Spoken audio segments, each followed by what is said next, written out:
Well, Jay, it is another special episode of our podcast, and this is a good one. It's the MIDiA Research 2026 to 2033 Global Music Forecasts, a Diversifying Market report with our guests, Tatiana Cirisano, she's the VP of Music Strategy for MIDiA, and Perry Gresham, who is the head of data. This report was written by Mark Mulligan, Olivia Jones, Pierre Lewis, and Mark Chi, along with Tatiana and Perry. And on this episode of the podcast, they come on and they break it all down for us. So let's let it roll. Stand by for transmission. This is London calling. Wake up!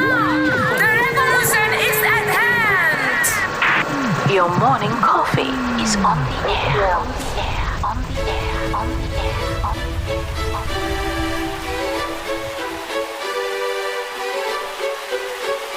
Standing by.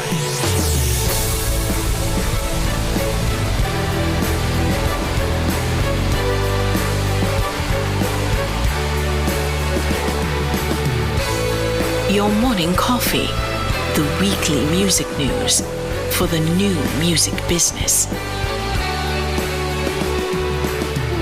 It's the highly curated, agitated, advocated, moderated, and liberated digital music information that you need to know. We are your digital music authority. And now from our studios in Hollywood, California, here's your hosts, Jay Gilbert and Mike Etchart.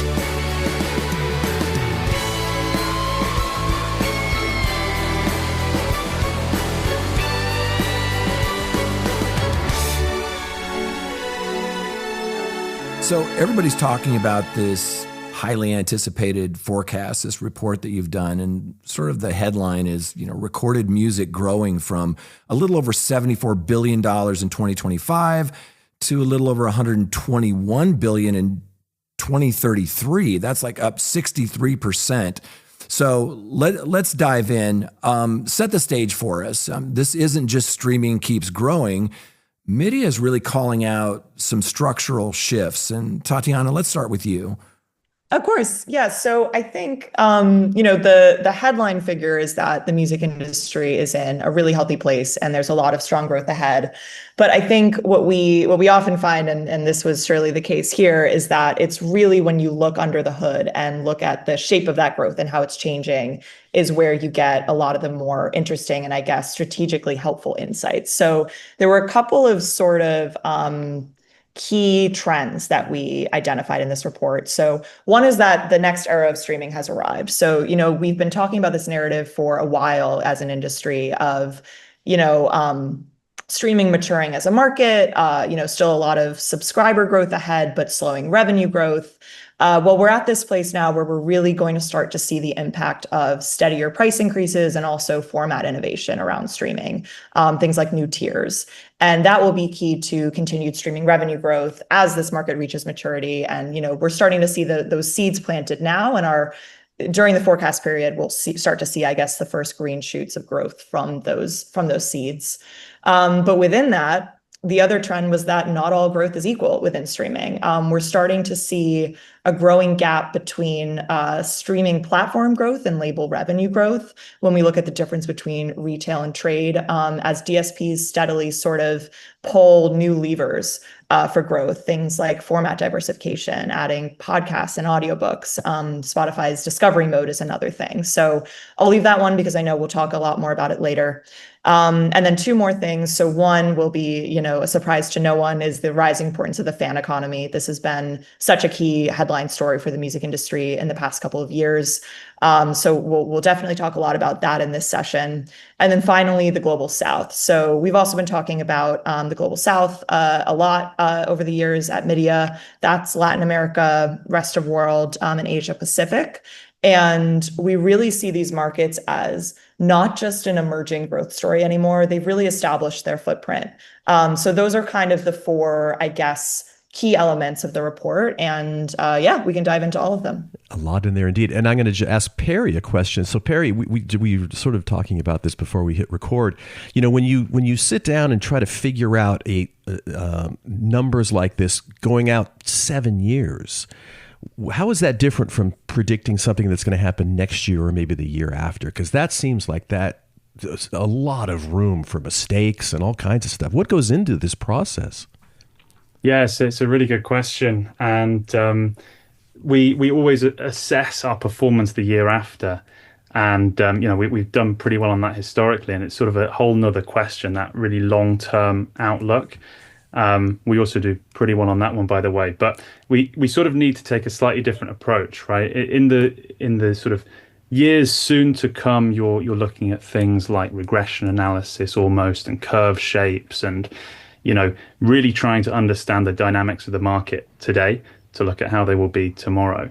For the long term, you need to take more of an approach with things like TAM modeling, looking at, for some of these emerging markets, how populations are changing, whether there's urbanization changes, smartphone uptake, things of that sort of the overall pie getting bigger. And all of those things, those facts are really important to take into account for a long-term forecast. Tati, could sort of unpack the retail versus trade values gap. Why did those two lines diverge, and what sort of signals about who's capturing that margin? Yeah, absolutely. So I guess just to kind of back up a little bit, I'll do a quick refresher on retail versus trade, just for anyone listening who might need it. So we do both calculations for our forecasts. Retail is the total revenue generated for recorded music, including the retailer margin. So what's collected by DSPs, and there's other sort of publishing related royalty collections in there. But trade is specifically revenue collected for master recording. So that's predominantly collected by labels.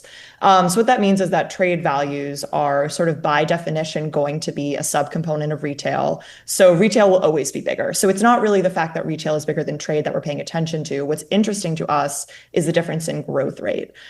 Because retail revenue, particularly for subscription streaming revenue, is growing faster than trade or sort of label revenue, which signals to us that DSPs are currently finding new ways to monetize streaming, and particularly subscription streaming, faster than label rights holders are finding ways to sort of participate in that revenue. So a couple of notes on that. I guess first, why is this happening? So as the subscription streaming market reaches maturity, which we've been, of course, has been the industry narrative for many years now, everyone's looking for more ways to earn.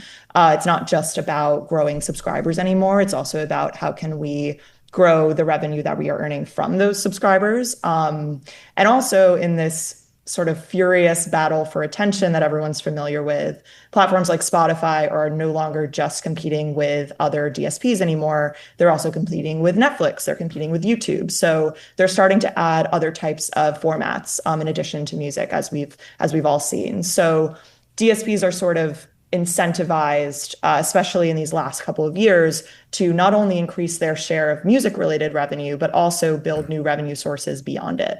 And we've definitely seen that in things like format diversification, like I just talked about. Podcasts and audiobooks were once something that we were all really surprised to see join streaming, and now it's almost par for the course. Spotify's discovery mode, bundling carve-outs, which, for audiobooks really for now impact publishing, but are maybe a sign of what's to come. So we're really seeing DSPs pull more and new levers for growth. So that's kind of what we explored in the report. Thank you for breaking that down. That was super helpful. Yeah, because it can get confusing. What does labels innovating their side of streaming really look like in practice? Because I was reading that, I'm like, what are they talking about there? Yeah, so I guess it's partly to call out that it's not just it's not just the DSPs that are finding new ways to monetize subscribers. We're also starting to see labels innovate their side as well. There's been a number of, I guess, new deal structures announced, although we don't have a lot of course, knowledge of what those actually entail. But I think it is noticeable that, for example, the Universal Music Group deal with Spotify last year referenced pretty directly reference new tiers and bundling, sort of that they're working together with the platforms on those things.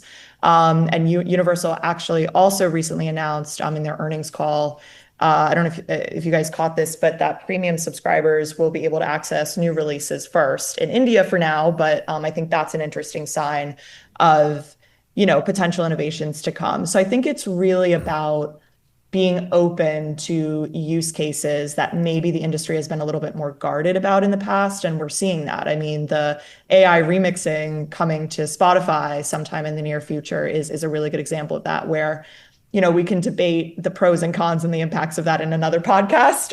But it is a way that we're seeing labels expand the use cases that they're comfortable with and sort of work with DSPs on new ways to add value to a subscription and potentially add new tiers for them.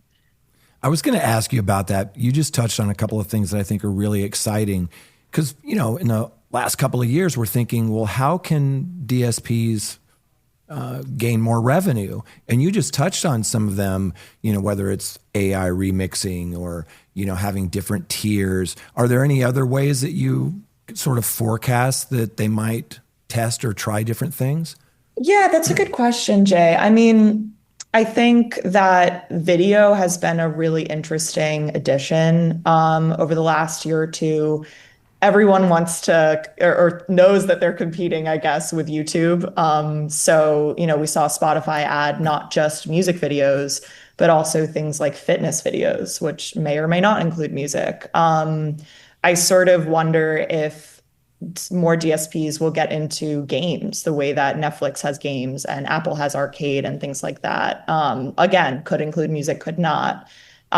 Super fan tiers are also, this is the thing that we've been waiting for years. When is the super fan tier going to materialize? And I think that, part of the reason it's taking so long is it's really hard to figure out the content mix. And that content mix also impacts where the revenue is shared, right? So if more of the features on a superfan tier are related to recorded music, so windowing, where you get the release early, or you can remix this song, that's recorded music, that's master royalty rights, that's something that the labels participate in a lot. Whereas if it's more around ticketing and merch, that's an area where DSPs may be able to carve out a little bit more revenue share, whereas, the labels don't typically own as many rights in that area. So there's a lot of, I guess, potential for things to move around. So when you mentioned video, do you think that includes short form video and maybe even social media type functionality to some of these DSPs? It's a really great question.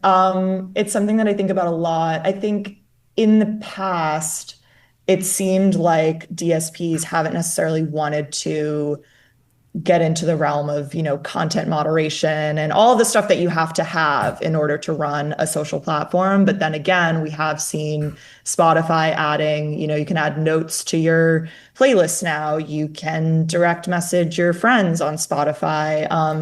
There's even, the discovery feature where you scroll through almost as if you're on TikTok. So I don't think it's out of the question, but I don't know that it's on the top priority list for the streaming services at this moment. Interesting. Perry, I'm going to bring you into this. I'm just kind of curious, as you sat down and really started crunching numbers, what surprised you at the back end? And did you have sort of preconceived ideas at the front end that in fact turned out to be not true? It's a good question. Well, it's a great question. One area we went really deep on and elaborate on this year was the ARPU side, so average revenue per user. And, this is something that we focus on a lot in our modeling, in our music forecasts. But this year, we sort of went particularly deep, and that was kind of fueled by, on one hand, sort of just more elaborate modeling. We also sort of have better inputs. And it sort of looked at all of those factors that impact ARPU. So tier mix, prices, price rises, churn, all of that, and sort of not just how that is now, but how those are all evolving. So I don't sort of have one headline takeaway, but that was definitely the most interesting part this year, and probably also the part that we spent the most time on as a team, exploring ARPU. I would love to, be a fly on the wall when you're getting that data and you're going through it to just see, what jumps out at you. Because I'm sure some of it you're like, yeah, this is predictable. We know where this is going. But I'm sure there's always surprises. So ARPU declined through 2025, even as revenue grew. What returns ARPU to growth, this year and beyond? Which, what are those levers that matter? Yeah, so there's really interesting subtlety just to start with that decline this year, because if you look at subscriber ARPU in trade terms, that did slightly decline. That's on a global level. But if you were to look at an accounts basis, so thinking about the difference between family plan seats versus accounts, that rose. And if you look at ARPU on a retail level, that rose. So yeah, there was a sort of slight decline, but only slight and only for sort of one of those four. We also think that ARPU now is about at the bottom of the trough, and it's about to pick up again. So to answer your question there, what is going to return it to growth? I think in the short term, it is price rises. But there's a lot of other factors there and a lot going on under the hood. The sort of long-term shifts for ARPU will come from things like super premium, from things like the tightening flows of free trials.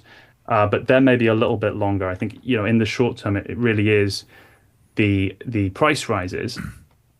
That's kind of a double-edged sword looking holistically, because those price rises do push people towards churning or canceling, or indeed not to subscribe in the first place. But they do increase ARPU for the people who stick around.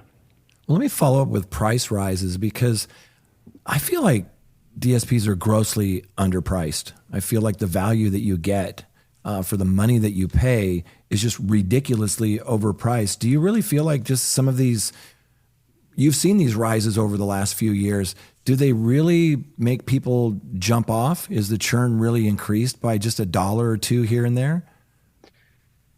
For us, so we did a study on DSP pricing, sort of streaming pricing in general last year, actually a co-write between Tatiana and I.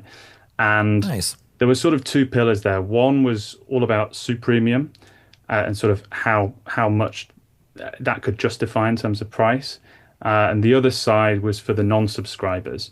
And interestingly, their willingness to pay really drops off even at the current price. So one of our recommendations was, if you want to capture more of those people, maybe look into kind of discounted offerings and so on. But we also saw that the $1 price increase would take away sort of a third of that funnel, in a sense, for those people. That was based on our modeling. So that's kind of the risk, right? That you really cut out that funnel into streaming by increasing the price. Yeah, interesting. Tatiana, let's kind of go around the world a little bit. Interestingly enough, China becomes the number 2 recorded music market globally, but it also mentions the Global South. Can you talk a little bit about what the Global South is for those of us that aren't really super familiar with that region? Yeah, absolutely. So when we talk about the Global South, what we mean is Asia Pacific, Latin America, and rest of world. And the reason that we sort of look at the division between sort of the Global South and then the Western regions of North America and Europe is it really gives us a great high-level picture of how subscription growth is moving away from the West and really being driven by the Global South. Of course, when you look within that, these regions have so many differences when you look region by region, as well as within that region. There's all these different countries that can have super different growth patterns or, consumer behavior or cultures around music. So it's not to say that, we're lumping all these things together and never looking at the nuance between them, but it is kind of at a high level, a really useful way to look at the trend. Because when we look at that, we see that, for example, over the past couple of years, the global South markets have been contributing more than 70% of annual subscriber growth. So we're really seeing that this is no longer sort of an emerging thing. When we say emerging markets, that term doesn't really make sense anymore. The global South has sort of firmly established itself as the engine room of future subscriber growth. And that's something that we explored a lot in this report. Within that, China being a really, really important market. And China's an interesting one too, because it has actually, speaking of emerging, no longer being emerging, it's been growing for a long time. And we're almost at the point where it's starting to behave more like a mature market, where even though Asia Pacific will continue to drive the majority of subscriber additions through the forecast period, in the past couple of years, net additions have declined. So actual, new subscribers minus churn have declined every year. So the volume of new subscribers is huge and sort of, huge compared to what any other region is contributing, but that actual number of new subscribers per year and the growth rate is declining. So that's a really interesting one with China. We really see Latin America and rest of world picking up the baton and having growing their net additions every year for the past couple of years. And that's a trend that we expect to continue. So like I said, the headline is Global South is driving subscription growth, but within that, there's so much nuance to be had. And I can kind of only scratch the tip of the iceberg on that for now. And if I can follow up with Perry on this, you're sitting in the UK right now, and you're projecting that the UK gets bumped out of the top 5 by India by 2033. Yeah, and these Asia Pacific regions, they're really ones to watch. The India thing's interesting because you sort of look at that stat in isolation and it seems huge. Wow, India's going to be that big in terms of subscribers, but really India's going to be huge for streaming as a whole. There's going to be a huge number of ad-supported audio users, huge number of ad-supported video users, and it's actually, if you look at the sort of the change in users for each of those three over the period, so sort of net additions in a sense, you see that there are twice as many ad audio additions as subs and 3 times as many ad video additions as subs. So maybe that sort of puts it in context. Yes, India's growing subs pretty quickly, but it's really streaming that's exploding as a whole in India and indeed Asia Pacific as a whole. Let's talk about the fan economy a little bit. In the report, you talk about the fan economy. It's described as the second fastest growing segment after streaming. What is the fan economy? Can you break that down for us? Yeah, for sure. And I mean, it's interesting because in the years that I've been at MIDiA, nearly 5 now, we've sort of evolved how we treat the fan economy and how it's become, I guess, more of a highlighted segment in our reports, in line with the music industry as a whole, kind of focusing more on this segment. So we started including, expanded rights in forecasts a number of years ago. And this year we thought it would be interesting to look at 3 revenue segments that are really fandom driven, which I'll break down in a second. That's non-DSP streaming revenue, physical, and expanded rights, and see what they are combined and kind of use that as a proxy for the fan economy. So within our report, the fan economy revenue figures refer specifically to the combination of those 3 segments. But again, it's another thing where, we look at it as a whole. We reported, by 2033 that those segments combined will reach 18.5 billion globally. But it's when you look at, I think, the segments also individually that you start to see really interesting trends. So just to kind of define what we're talking about here, for non-DSP, we mean revenue earned from licensing music to social platforms, fitness platforms, gaming, sort of platforms that may use music and need to license it, but are not music consumption platforms the way that DSPs are. And we see a lot of the uses in these platforms as really sort of revolving around fandom and culture, which is why we include it, in this fan economy piece. And non-DSP revenue is an interesting one because we saw really strong growth for this revenue category in sort of the late 2010s, early 2020s. And that's because there were a lot of major legacy platforms that were getting licensed around that time. You think about, TikTok is probably a great example. So that growth has sort of tapered off as more established platforms form licensing deals. So progress in this category ironically means that growth is going to be slower because you have fewer large unlicensed platforms left in the market. That said, we still do, see this category growing over time, especially as social platforms become more of entertainment platforms, which means that, music is needed and being used in new ways. So that's the non-DSP category. Expanded rights is the strongest driver of the fan economy. And as we said, the second fastest growing revenue category behind streaming. That refers to labels' share of fandom-related revenue streams like live, merch, and brand deals. That was not only the fastest growing, but also just the largest fan economy category by revenue. And this is something that, we are seeing new headlines about all the time. I saw the UMG Beatles merch deal in the news this week or last week. And it's really driven by labels seeing, in order to drive the next era of growth for the recorded industry as streaming starts to mature, what are these new, areas that we can look to, and fandom and the fan economy is clearly one of them. And then finally, last but not least, is physical. So CD, vinyl, cassettes, things like that, growing as a fandom product, but also at the same time declining as a consumption product, which creates a kind of interesting trend that, Perry, I'll pass to you to talk a little bit more about that one, because I know you had some interesting insights there. Thanks, Tati. Yeah, so, what's happening with physical, I just find it really interesting, because if you look at the CAGRs and you look at the growth rates, yes, the sort of the flashiness of expanded rights, non-DSP, they are growing faster, but physical as sort of an absolute size and an absolute piece of the market is still really important and significant. And if you look in retail revenue terms, physical will be larger than expanded rights for the next 5 years or so.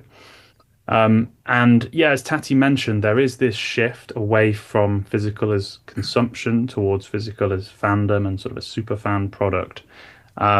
And that's kind of borne out by what we're forecasting in the model. So for countries like Japan and Germany, they see sort of stronger declines because in those markets, physical is a bit more of a consumption product still.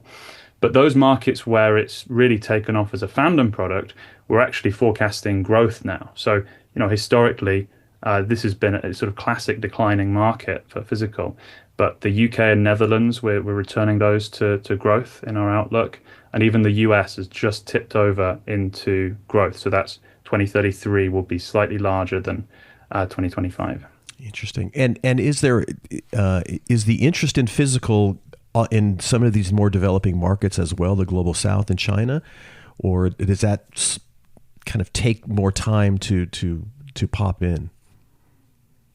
No, I think we're certainly seeing the rise of physical as a fandom product in markets like China and South Korea, where that's been a thing for a long time, as well as Japan. But there's also markets within that where, as Perry was explaining, physical has, even until recently, been a pretty strong consumption format. So Japan's a really interesting one because, yes, you have the fandom trend of people wanting to buy CDs as collectibles or put vinyl on their wall, but Japan was historically a really strong market for physical as consumption. And so you're seeing those two trends kind of happen simultaneously. And I believe that Japan is actually, during the forecast period, sort of dropping in terms of its ranking of, when we look at the top physical markets by revenue, in part because at certain parts in our forecast period, the fandom-related purchases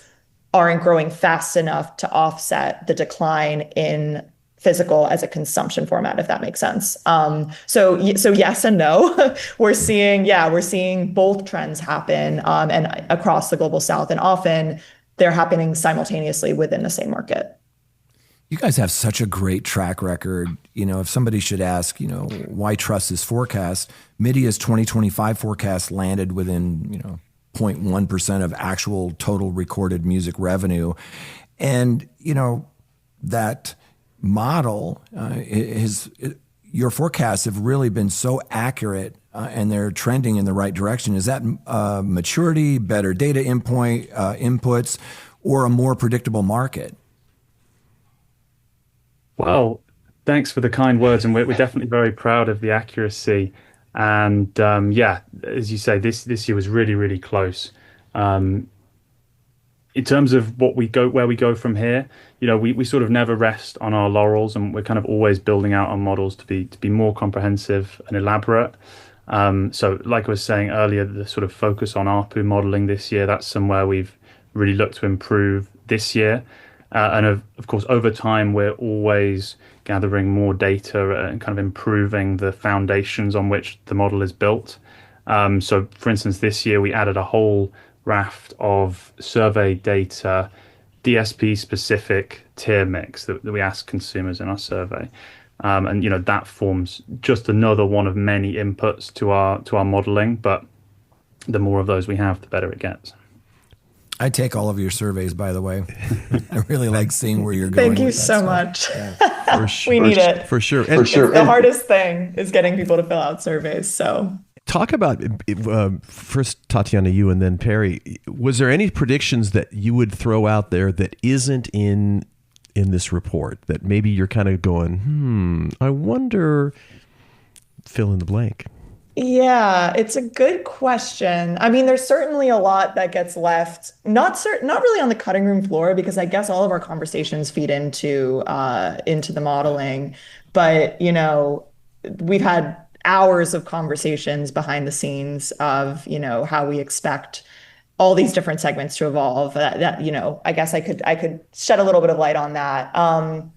But I mean, I think one thing that I think about a lot is we may sort of by 2033 look back on this idea that everyone pays the same thing for a music streaming subscription as sort of a strange vestige of streaming's first era. So that's sort of baked into our forecast. But I don't know, just to kind of like add a little bit more color to that prediction.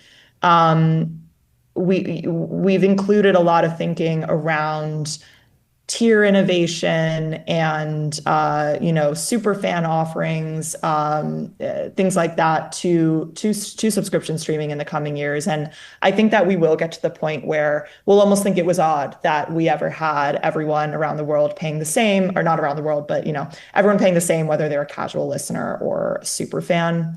I also think the streaming platform interface, the user interface, will probably be totally different. I think that we're starting to see platforms become a lot more participatory, and I think that will continue. And then last thing, and this might be one that's slightly more controversial, I feel like we could talk about this for an hour on a different podcast, is about AI, because I think that while it's important at this current moment to have, especially at this current moment, to have a lot of transparency for consumers around what they're listening to, and we have seen that many consumers want that, I do think that when we get to 2033, we'll no longer have such sort of clear demarcated boundaries between quote unquote human music and AI music, not only because I believe the boundaries will blur and are already starting to, where it's hard to say, like, where is the line between something being too AI and human enough, but also because we'll see a whole new generation of music makers who are using AI to invent sort of entirely new and legitimate ways to create music. So I think that something that I think about a lot is, especially around AI, is I wonder what we'll think about this conversation in 10 years. So that's one thing that's been on my mind lately. And Perry? Yeah, the only one I've sort of got off the top of my head is a bit of a curveball. So Tati, if this is too off piece, I'm very bullish on physical, and I wonder if we'll be sitting back here in 12 months' time upping our physical forecast yet again. But we'll have to wait and see. All right. Interesting. All right. Well, as we wind down here, I want to give you a compliment and then ask you one question. And the compliment is that people are inherently afraid of what they don't understand, and they get freaked out over words like analysis and data and things like that. And this report it's beautiful. You can glance at it and get a sense of it. It's not intimidating. You sort of put this together in a presentation that's so easily, quote unquote, consumable. So kudos to you guys for that. I know there's a whole team working on this stuff. I know it's not easy because I do presentations with data and you can go off the rails pretty quickly. You have to keep it visual. And so good job on that. And I want to wind it down with this question. Where do you think labels, managers, artists, what should they be focusing on now, given this report? Is it sort of DSP relationship management, that fan economy, Tati, you were talking about, global South that you explained to us? What should people take away, and where should they be focusing their energy now?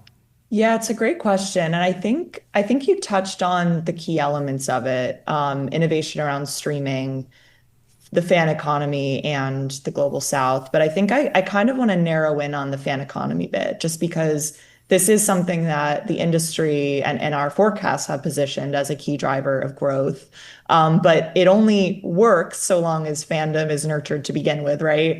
So I think that's really a place that, we need to be putting as much energy into nurturing fandom and developing the next generation of artists and their fan bases as we are putting into developing new fan products to monetize the love that these that these listeners have for their favorite music and artists, because otherwise there's not really anything there, and there's sort of this risk of fans perceiving new fan products as sort of a cash grab, which we've seen before, right? So I think if there's one thing that I want the industry to leave with, I think it's that, the need to really focus in this next period on nurturing fandom.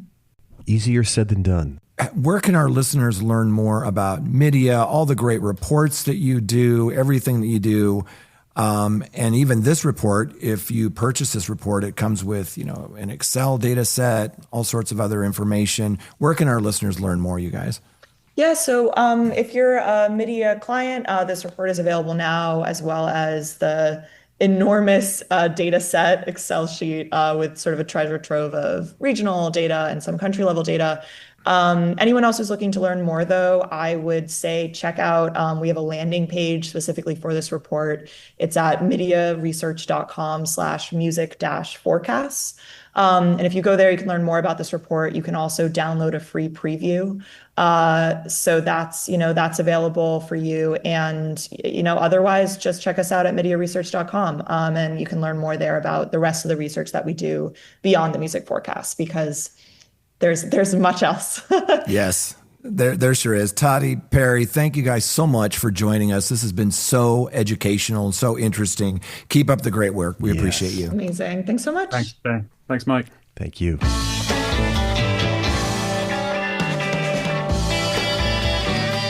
You've been listening to Your Morning Coffee, the weekly music news program for the new music business. Join Jay Gilbert and Mike Etchart next time for the digital music news you need to know.